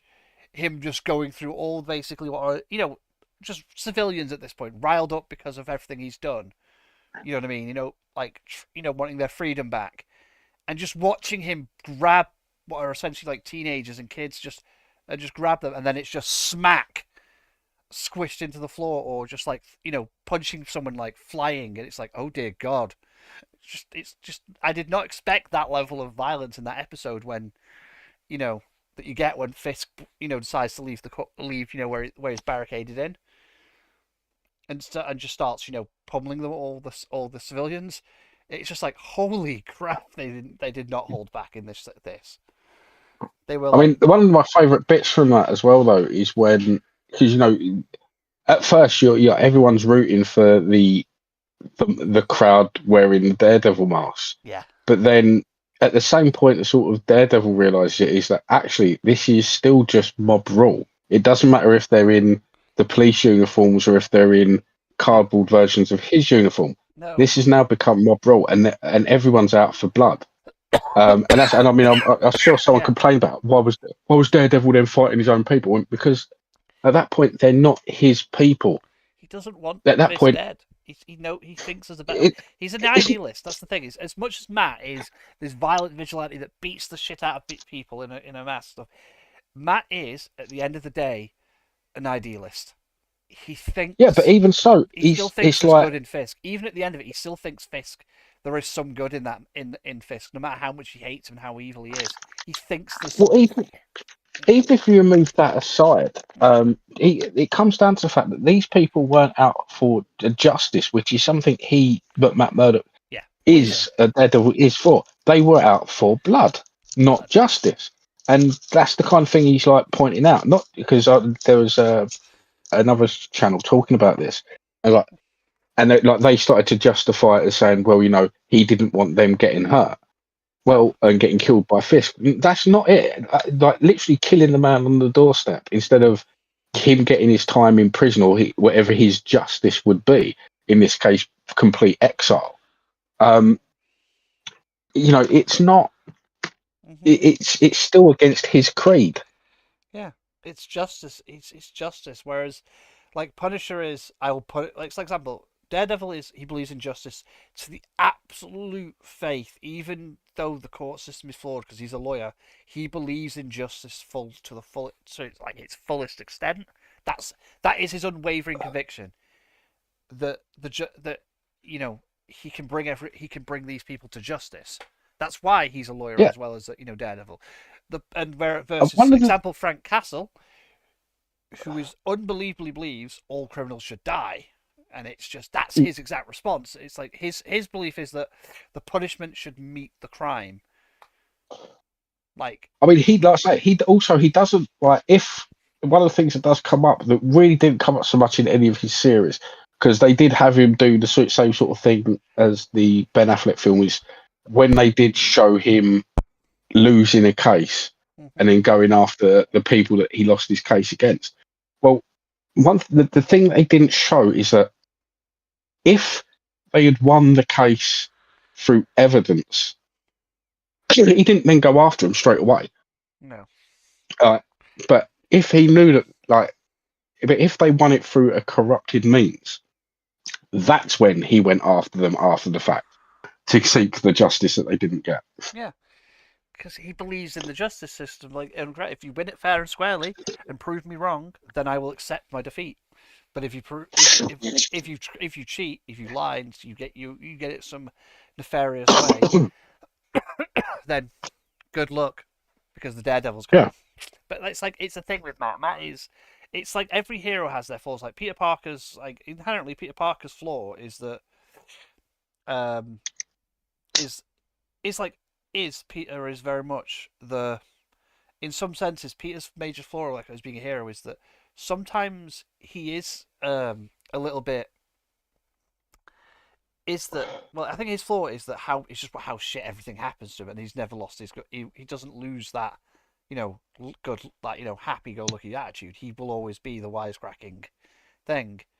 But the times when you cross that line with Peter, Peter will fucking murder you if you cross the line. He has that line where so far most of his villains have never crossed it. Only one did. Only one villain crossed it, and that villain got paid for it dearly. Yeah, I mean that's. It's also the only other time a villain crossed that line was the time when we got one more day, because it was the time when Kingpin, when he in the first Civil War, where he reveals his identity to the world, and we know full well what he did to the Kingpin straight afterwards, and that was terrifying to watch because it wasn't. Didn't do it in the suit. He did it in his fucking just in his plain clothes to prove a point and go, no one is going to work for you anymore. Because you didn't get beat by Spider-Man, you got beat by a kid. You got beat by Peter Parker, just man on the street. It's like every other one of his villains knew who he was and didn't go after Aunt May or anyone because they understood. We don't go after them because it's like the thing I'm always convinced of. Most villains in the Rogue City, in Central City, know who the Flash is. The reason they don't go after the Flash's family is they understand. Don't piss off the Speedster. Because you will lose. Don't give him nothing left to lose. As long as Barry Allen has something left to lose, he's nice enough to us to let us live. The minute we take that away, he'll murder us. It's like. I mean, I know we've sort of jumped over a bit here. but there is a great bit in I think it's Dark Crisis. Uh-huh. Um, I on I think it's a Dark Crisis in Infinite Earths where um the Justice League are presumed dead, Mhm. and they've actually and the actual Pariah has locked them into their own little universes to start his own crisis off. Mhm. And the Flash and Green Lantern have managed to break through, and they're going around and they're getting all the other heroes with to waking them up to the truth. Mhm. And then finally they get to Superman, and it's like all the rest of the Justice League are there, and Barry's like, I know you're not going to believe this, but this isn't real. And Superman just turns around and he just smiles at him. He's like, don't worry, I don't need Diane's lasso of truth to know that this isn't real. I know it's not real. I've known from the beginning. And they were like, well, why are you so calm and not trying to break out like the rest of us?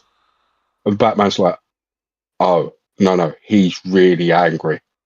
When he gets this calm We're and fucked. this, Whoever did this is he's fucked. really, really Yeah. angry. It's like And like that's when he's Superman's like, oh yeah, and I've learned, and this is just a dream. And when you know it's a dream, you can lucid dream.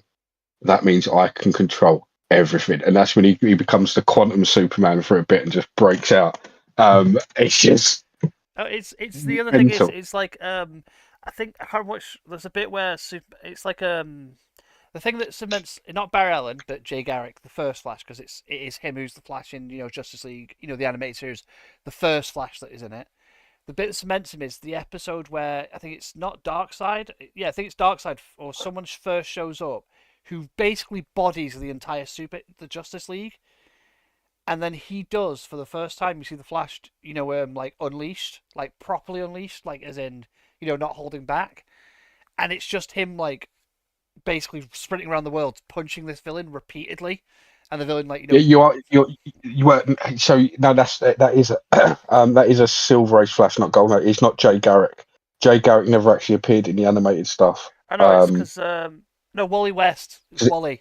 yeah, Wally West is the one I'm on about. yeah. It's Wally West. It's when Wally dies, and that one is replaced by Barry later. But it's like You've got it the wrong way around. Barry first. It goes Jay Garrick, Barry Allen, then Wally West. I know, but in the animated series for the Just One, it was Wally West to start with because it's the very first episode where he goes, where Batman, when what do you mean when Batman's on about like we all know he's Secret Inventory, he's a Superman set, and then it's like, why would we tell you that? And then Batman just goes Wally West. Yeah, It just like tells everybody who they are. Like what the fuck, Bruce Wayne. And then it's Superman just looks under the mask, Bruce Wayne. It's just like it's just like it's because it's Wally in that series, but Barry's one that yeah, replaces him eventually because Wally dies at that point. Because that's the bit where Wally literally, where it basically gets unleashed and fucking murders him, and basically beats this villain so badly that, and they're like, Barry, we didn't think you do it. Well, we didn't think you do it, and then he just dies. Like the Flash just sacrificed himself to save everyone, and you watch as it's basically the Flash being being let loose for once. And it's like, and this is why we don't fuck with speedsters because they yeah. are terrifying. It's quite interesting actually because there is loads of debate over at what point, Mm-hmm. in what episodes you actually get Wally and what episodes you get Barry because the actual that's another one of those shows where there's a lot of mix up Where in the episodes are like in the origins. wrong order for some of them. Not only that, the way that they've actually told the origins and stuff, they are because Barry and Wally have very similar origins Yeah, and very similar other stuff. But it it's the a problem that confounds it is that later on, Young Justice, which is technically a spin-off yep of Justice League, has Wally. Justice League Ultimate, has Wally West, but has in particularly has the episode where they do the whole Crisis on Infinite Earth breakdown, where it's meant to be Barry that dies as the Flash, so Wally West can take his place, and they're there with Impulse, and Impulse is telling them, this is the day that Barry dies, and Wally trips him up and takes his place, and burns himself out in the Speed Force there in his Kid Flash costume. Mm-hmm. But then, like I say, he's referred to as Wally West in Well, the it's also animated series. Justice League, Young Justice fucking starts on the darkest episode though. Because that first episode is when Wally West is they kill Wally in the fucking first episode until he gets brought back later. No, Yeah, Young no, that's Justice. the final episode. Well, because a lot of that series is they're all moaning about in the episode in a lot of the series over the death of some of the characters. No, you're thinking of the second. So Ow. the remake, the series that came later on, Ow. which is when Tim Drake is starting to get the Young Justice back together. Is the one where he turns up at Polaris, not Polaris, I can't remember her name, his girlfriend's door, and he's like, "Look, I'm restarting the team. Do you want to join?" And she says, "No, I've lost too much." And then, like, they pan down to the dog who's sitting there, cuddled up next to a Flash doll. And yeah, it's really weird. Yeah, but you're that's the first episode of the new Young Justice series. The other one, the original Young Justice series, starts off with Connor Kent being broken out of Cadmus, and that's how he joins the team in that one. Because it's already Dick Grayson as the Robin in that one, who runs the team and gets Cyborg and Beast Boy and stuff together, and then that becomes Titans.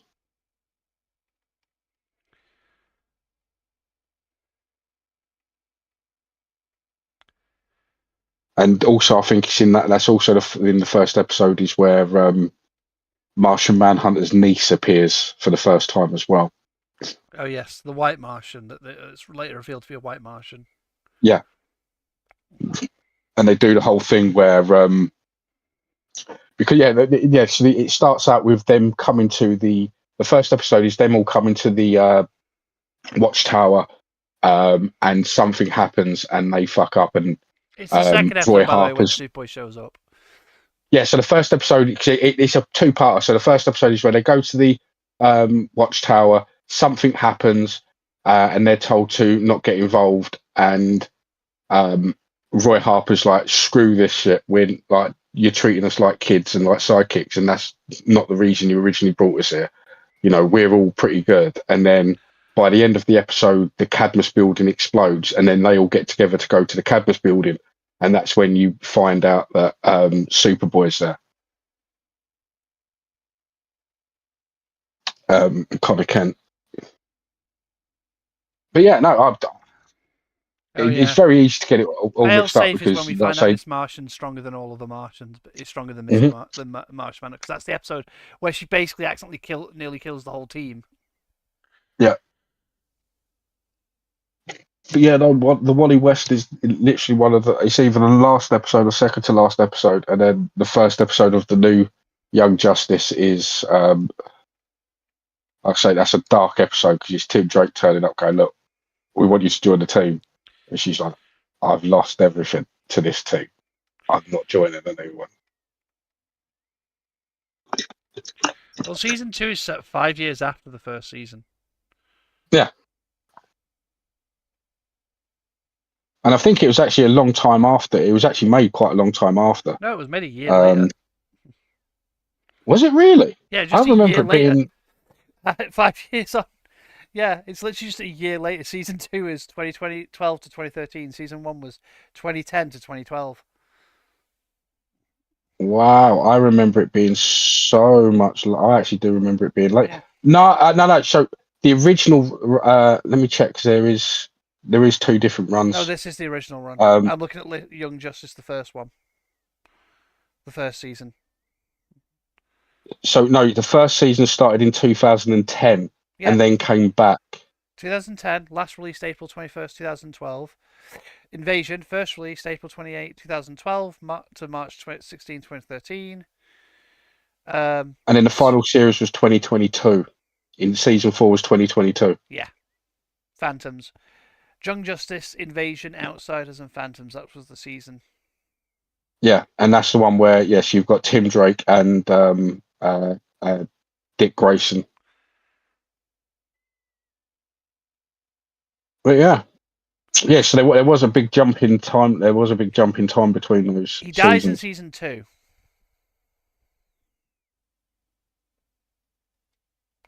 Young Kid Flash dies in season 2. Yeah. He dies at the end of season 2, basically, because he reappears to try to help them, then gets killed, basically, in the finale of it. Because season 3 has a Yeah, lot yeah. of them going. Is a lot of the episodes of them basically, having flashbacks to him. Yeah, here we go. So so season 2 was in 2012. Mm-hmm. Season 3 came out in 2019, and season 4 came out in 2021. Yeah, it was season 3 that had the gap, but season 2 is set 5 years Yeah. after 5 years after season 1. For some reason, like it's just, I'm guessing it's because they were doing a storyline and they wanted to follow the storyline on, basically. But yeah, Yeah. and then because I remember a lot of those old cartoons when those ones out were all linked to each other as well. Which was Yeah. really nice. They were all little linked cartoons. It was really nice stuff, like Spider-Man appearing in the X-Men cartoon and sorry no, not Spider-Man. Sorry, the X-Men appearing in Spider-Man cartoon was such a nice little crossover. But yeah, in legitimately though, the Punisher show is good, really good. It's nice. It's characters having these like comic book characters. A lot of Marvel characters have flaws. That's the thing with Marvel is they make characters that because Marvel's whole thing has always been their characters are more human, if you know what I mean. Like they relate more to people than Mhm. not DC now. DC now does the same with a lot of their characters, which is what a big thing why a lot of their characters are a lot more liked. But a lot of their characters used to be that whole lot, like in the Silver Age, mostly was larger than life, weren't they? Where they were kind of didn't have the sort of flaws that some of them have now, Yeah. where they were a lot more superheroic. And it's like Marvel was the ones that were more close to people, where it's Marvel's story. Like Peter Parker is always meant to be. It's a story. It's relatable story to the people reading it. Of the only difference is he has powers. He goes through the same things that normal people go through. He's a broke person. He's not. He doesn't have lots of money most of the time. Most of the time he's broke. Like his life does not go well all the time. Well, a great way to look at it between, especially DC Golden Age, Silver Age, is Golden Age was very much fantasy based. There was a lot more magic and a lot more adventure Yeah. in how they got their powers. By the time you get to the Silver Age, it is a lot more science fiction. So I mean, I mean, like for instance, in the Golden Age stuff, the Golden Age Green Lantern isn't part of a Green Lantern Corps.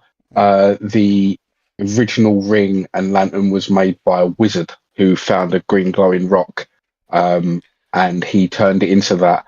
He then becomes a villain, and he gets defeated, and then the lantern disappears. All that sort of stuff disappears, and then Alan Scott. I mean, it's a great story. Alan Scott is on a train that crashes, and he's the only survivor of the train crash, and he's in this pit, and that's when he finds this glowing thing that turns into the ring and the lantern, and that's how he gets out.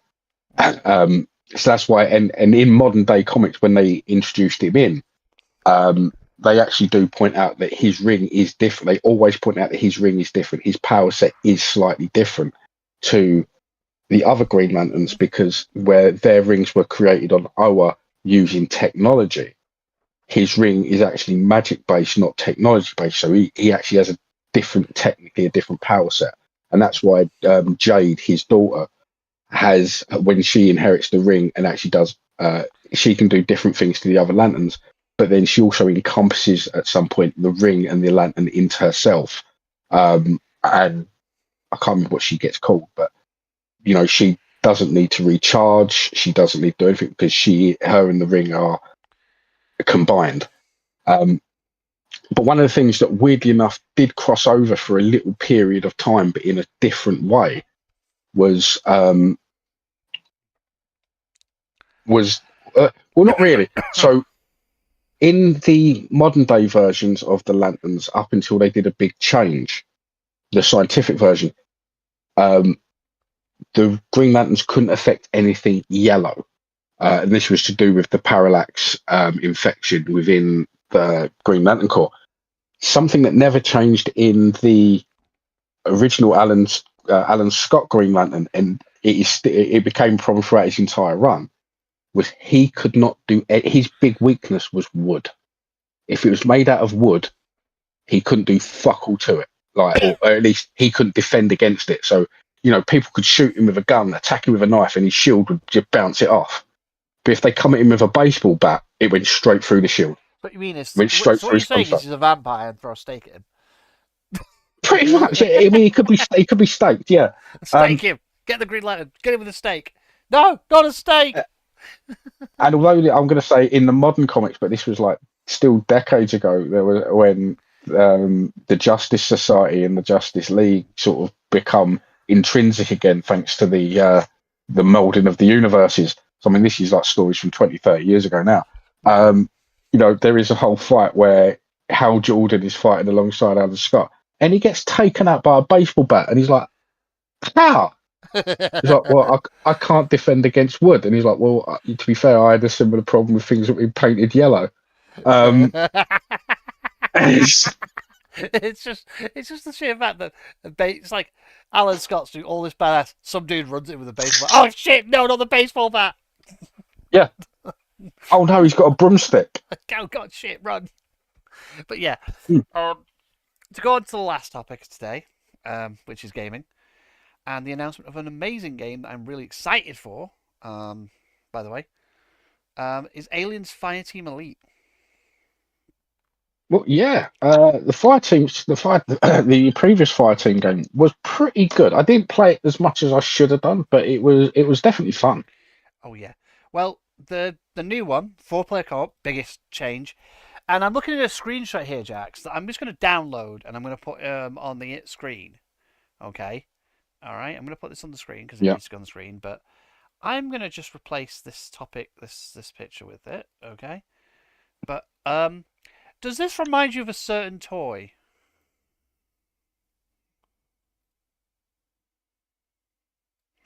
Because that reminds me of something, and I'm not going to say what unless you until you guess. Have you sent it to me on Discord? No, it's on the stream. It's on the stream. Oh, that's the bull alien. No, that's what mine went. That's the bull. I have that toy next to me, and I'm like, are they putting the Kenner toys in this? Because if they are putting the Kenner toys one of the in things this, I'll I've be been so fucking happy to see something I have been saying for a very, very long time is that we really need to now start seeing variations in the Xenomorph like we did in the comic books. Well, yeah. Have you seen that? Well, in this game, you've played this game, haven't you? Played a bit of it. There are so many variants in this game, and I love it because it makes the enemy variety. Despite fighting Xenomorphs most of the time, it makes the enemy variety so fun, like genuinely fun to fight. I love Fighting Elite. I've actually recently reinstalled it because I was going to go play through it again because I enjoy playing it. But I'm with a bunch of friends. But yeah, it is legitimately a fun game, and the fact that they did a 4th player, isn't it? You can now play 4-player co-op, which is really good. So you've got 4 players now. We know that there's apparently 4 Alien games coming. We don't know about Rogue Incursion Part 2 because Rogue Incursion Part 2 may have been cancelled because the studio may be going bust. Yeah. We're getting Fireteam Elite 2. We're getting Creative Assembly have announced Alien Isolation 2. We're finally getting the sequel. I'm really excited for that one because I loved Alien Isolation 1. I've never finished it, but I love it because every time I play it, I'm fucking terrified of this thing because it is a game. I've gotten quite far. I will admit I've never finished it. I've gotten quite far, but the issue I have with that game is I genuinely get scared in that game. And in most games where there's a Xenomorph, I don't get scared anymore. I'm like, whatever. Like, literally in the scariest campaign, Alien vs. Predator 2010, is the Marine campaign. It's more of a horror campaign than, the other two. Because you're the Marine. You're fucked if you get hit by a Xenomorph. And 9 times out of 10, I stop going, getting scared. I'm just going, for me, you bastard, I'm going to fucking kill you. Because you just get to a point where you're like, I have a pulse rifle and a shotgun, and I know how to block these things, so I'm just going to block them and push them over and shotgun them in the face. So they're not as scary anymore. Whereas, Isolation. I just don't correct. So the original Fireteam actually had up to 3-player co-op. Yeah, this one's got 4. At least on the Xbox. Yeah. This has got 4. But the one thing that is going to be missing from Isolation, which is a shame, but then again, they never did anything really with it after really properly, was one of the great things about it was because of the jump scares, if you had your connected to your Xbox, the alien was aware of your noise. It's the same with the So you know, microphone. You can have a microphone oh, I didn't know. attached. Yeah, PC you could I have the didn't microphone know. attached and it would actually you could hear the same. They had that on everything for Um, the microphone for microphones as well. If you were to want to but switch that later on. one of the greatest videos I remember seeing of Alien Isolation was a guy playing it on YouTube, and literally as the alien comes into the room, and he's like, "Right, I've got to be quiet when it comes in." Um, the guy's partner walks into the room like, "Do you want a cup of tea, darling?" The alien just looks around and was like, "Shut." And of course, as soon as he said, "Shut the fuck up," the thing just charges at him. He's like, Shit. that is like," and he was doing a no death run, like no save, no death run. He's like, "Oh no." Yeah. But yeah, that picture that I put I put on the stream right now, that looks like the old Gorilla Alien and Gorilla slash Matt Bull Alien, and I'm like, is that a Kenner Xenomorph actually in a video game? Because Jesus Christ, if it is, I'll be so happy to see the Kenner Xenomorphs, like in Xenomorph like skin colors rather than the silly colors from the toys. I have the toys on my shelf, by the way. Yeah, The Bull Alien is silver in the toy, but um, I'll be so happy to see them as like I have a Kenner toy that you don't have. which is. I have the original giant size alien. I've sent you the picture of it Oh yeah, before. I have a giant queen on my shelf and a facehugger and a chest burster now, and yeah, lots of aliens, including the red and the blue, the red and the black one from the Genocide comic cover.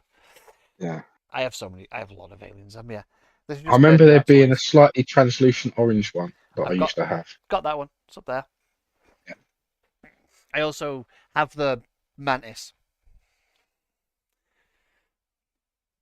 That one's funny. The mantis one's quite funny. Yeah, there's some pretty cool ones out Oh there. yeah, but I'll be happy just to see it but yeah, with games in general, in regards to it in gaming, it is fun. Games, it's fun to be an Aliens fan because we also know there's another unannounced game coming, and I think you've heard me say it before when I was mentioning it to you. I hope that unannounced game is Aliens Dark Descent 2 because for the Yeah, I love, mean, I because hope we actually get a nice redone, um either a sequel or the original arcade, Alien Predator and Marine game, because I used to spend so much money on that in the arcades. you know what's really funny about that Alien vs Predator arcade game, the one that's the most popular one? Yeah. Rebellion made it. No, yeah, Rebellion did do a lot of good stuff Yeah, back in the they day. made Alien vs Predator the arcade game. They then made Alien vs Predator the like the first person shooter. Then Monolith made the second Alien vs Predator first person shooter, and then Rebellion made the third one. And in my opinion, and the other thing I kind of hope that unannounced one is either Aliens Dark Descent 2, which will be absolutely godsend for me because I love Dark Descent 1. It's such a good game. It was genuinely fun, and we're doing it on this channel as well. Um, this VOD goes up today. There will be a new Aliens video on the 1st of June, by the way. We've just been a bit delayed due to stuff in real life, not being able to get it done. That's not a problem. We've got it sorted now. We know what we've got a schedule now. For the time being, but either that, an Aliens Dark Descent 2, or I really would love if that unannounced game wasn't just an Aliens game. It was Aliens versus Predator, like it was a new Aliens versus Predator game, first person shooter. Mhm. I know. Why first person shooter? Because I genuinely love the asymmetrical multiplayer of Aliens versus Predator, of the alien, the marine, and the predator. Like, because it's such a different playstyle between all three sides, and it's so fun to play, like to be playing like me and my friends in Alien versus Predator, 2010, used to play like a game mode where one alien, everyone else is a marine, one alien. The game mode is everyone turns their the brightness setting in the game down to the bare to the lowest setting, so you can barely Yeah. see anything without the flashlight. And we played it like that, and it is genuinely fucking terrifying being the marine because you're like, where the fuck is that? Where the fuck is it? And it's just the alien player just picking the group off. Even when you work together and sit together, it's just such a good like moment, like game mode to play with friends because you're genuinely playing like feeling like Marines. Like Aliens Killer Marines, I hate the story. There's an entire playthrough on the channel. Go watch it. You'll see how much I hate the story because I literally just call every character generic character number something because I don't give a shit about any of them. They're boring. The game is so bad it ruined Michael Biehn for me. It ruined Hicks. Hicks is my favorite character in the original film in Aliens, and it's fucking made Hicks boring, and I hate it because Michael Bihn's a good actor. Yeah. He's really good, and I hate it that his last kind of role is that game, and I'm like, I really hate this because you're such a good actor and you're actually really good, and I really hate that they made you come back as Hicks because I'm sorry, but Alien Resurrection is better than Aliens Clone Marines, and that's saying something because as people, anyone who knows me knows, I refuse to acknowledge that film's existence because that's how much I hate that film. Hmm. And I'm telling you it's better than Colonial Marines, his story. That's a low bar. That is a low bar. It's just why? I don't care about these characters. None of them. I don't care about any of them. Like, it's like, but the multiplayer in that game is, in my opinion, one of the best multiplayers I've played because it's asymmetrical.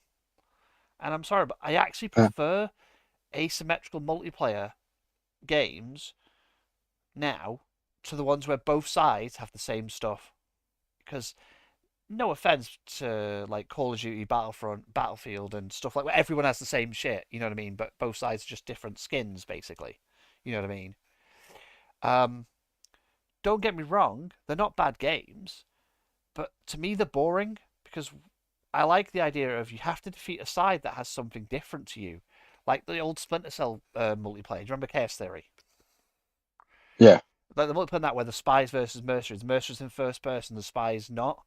You're in third person, like Sam Fisher, and it was such a good game mode because it's like you're genuinely having to. One side is we're generic we're first person shooter and we're like dealing with the spies. We can kill them really easily, but the spies are like all the stealth tricks that they can do, like hiding on the ceiling and everything from the actual like single player. They have all those abilities, and it's so good.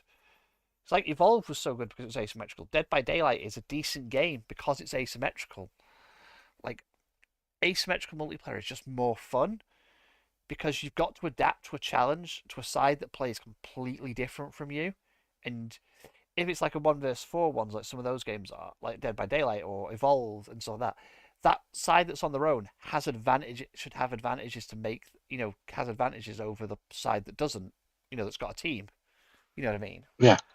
Or games like Singularity, which is an underrated gem from Activision, 2009. When Activision used to make fun FPS games that were like a bit silly, a bit like weren't yearly Call of Duties in this. They actually experimented. It was a really fun game. The multiplayer is humans versus the creatures that you fight in the game. Yeah, right. Yeah. And two of the creatures that you play as in the multiplayer, if I remember correctly, do not appear in the single player storyline at all. They were just made for the multiplayer, and it's still a fun game. It's like a genuinely fun like asymmetric game because like the human side is all first person shooter class based, and then the creature side is like you've got this 4-legged thing that fires spikes out of his back, and this other one that jumps at people, and stabs them, and you've got one that's like a little tick controlling all the walls and everything, but explodes. You're literally a walking tiny bomb. Okay, basically. But you can crawl on walls and shit, so the other team has to make sure you don't just drop. But you're small, like as in like the size of like up to someone's knee. That's how big you are. You're so tiny, and it's funny, and it's such a fun game. You know what I mean? Like it's such a fun idea and concept because it's one of those games that's like I like asymmetrical games that do these weird multiplayer where both sides are completely fucking different from one another. And the main reason why is because think about it. Why do I want to be fighting the same as me when I'm playing multiplayer versus when I can play like the Dead Space multiplayer? Dead Space 2 had a brilliant multiplayer mode. I love Dead Space 2's multiplayer. Being able to play as the Necromorph was really fun. And being played. You can say I don't remember the So Dead Space 2's multiplayer was One team was, like the station security, and where Dead Space 2 is set, the Jupiter station. Um, and the other team was the Necromorphs. So you had the Slasher, the Baby, the Crawly one. I forget what it's called. Slasher, the little baby one, the Crawler, and then you had another one. I think it was the one with the Stalker, the one that can run at people, that usually runs at you from behind cover. And it was generally a fun game because it was asymmetrical. Like one side had all the guns and everything, and had to shoot the limbs off the other team to win, to kill them. But you were doing They were trying to do objectives. It was like basically point A to point B, but they had to do objectives in different each sector to get to the next sector, to get to the next one. Basically, they were trying to escape. It was like an escape mode where they were trying to escape, and you were just wiping them out.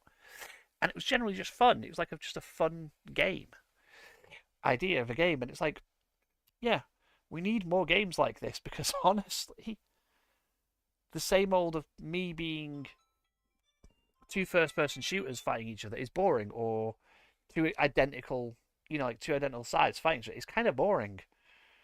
Yeah. It's why I think the hero shooters work so well, because hero shooters kind of give you that asymmetrical gameplay because of team comp. If you know what I mean, like one team's taking these bunch of characters, and the other team's taking this bunch of characters. You know what I mean? Yeah, and it gives a bit of variety to what's going on. Yeah, and that's why I think we need more asymmetrical games, because when people are playing exactly the same as each other, it's boring. Yes, We need more I asymmetrical would games. agree with that. Now, I've had enough thing about video games anyway. Part of it. It is after 10 o'clock. We normally don't go on for this long. We started a bit late today, so we just thought we'd. But we also had some fun, so we got distracted as usual talking about Marvel and DC and all different comics. So it's just the usual. So like, subscribe on the YouTube. If you want to catch the VOD for this channel, it is always on YouTube. The VODs are always on YouTube. They should be in a playlist. If they're not in the playlist, it's because I haven't got around to it yet, and I apologise. I get distracted. But my name's Guren. That is Jax. This has been the Not Your Heroes podcast. It's time to face the music. Episode 15, time to face the music. We will be back 2 weeks, give or take. We don't, because as we say, it's an irregular podcast. We try and do it every 2 weeks, but sometimes things get in the way. When we're back, we will be talking. Our next episode will be a Daredevil special. We're going to completely go on about the Daredevil series, Born Again, because we've both watched it, but it is a series that's going to require a whole episode on it, in my opinion. Yes. So I will see you next time. You'll catch me on Twitch on Sunday. A new video will come out on the channel tomorrow, as per usual. So catch that when it comes up. And as I say, if you're on YouTube, subscribe, and leave a comment. I love to read your comments, and I will say this: if you leave a comment, I'll happily read it and have a look. So I'm going to say goodbye. I won't. Say goodbye, Jax. Goodbye, Jax.